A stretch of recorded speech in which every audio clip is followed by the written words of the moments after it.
Même si cela peut sembler fou d'utiliser une bouillotte en été, elle peut vraiment t'aider énormément, surtout pendant les journées très chaudes.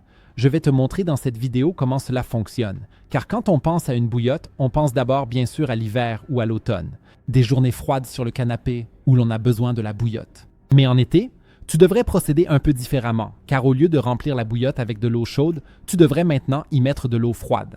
Mais il est très important que tu fasses attention à quelques points. En effet, tu ne dois en aucun cas remplir complètement la bouillotte d'eau maintenant. Verse autant d'eau que nécessaire pour que la bouillotte soit remplie à peu près à moitié, voire un peu moins, car à l'étape suivante, tu dois maintenant placer la bouillotte ainsi dans ton congélateur.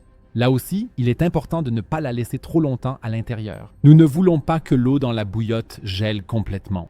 Dans le meilleur des cas, tu peux la mettre au congélateur quelques heures avant de vouloir l'utiliser et quand tu en as besoin, il te suffit de la ressortir. En effet, le problème, si l'eau est remplie jusqu'en haut et qu'elle gèle ensuite, c'est qu'elle va légèrement se dilater, ce qui peut provoquer des fissures dans la bouillotte.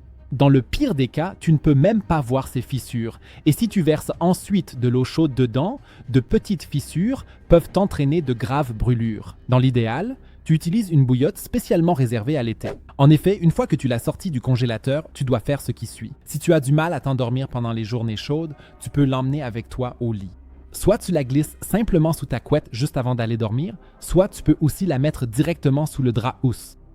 Tu peux aussi simplement la poser près de ta tête. Elle permet ainsi de garder une certaine fraîcheur sous ta couette lorsque tu vas te coucher, ce qui t'aidera à mieux t'endormir. Mais même si tu es simplement allongé dans ton lit ou sur le canapé, tu peux bien sûr l'utiliser comme un petit coussin rafraîchissant. Dans l'idéal, la bouillotte, comme la mienne, a une surface plus douce pour que le froid n'arrive pas directement sur ta peau.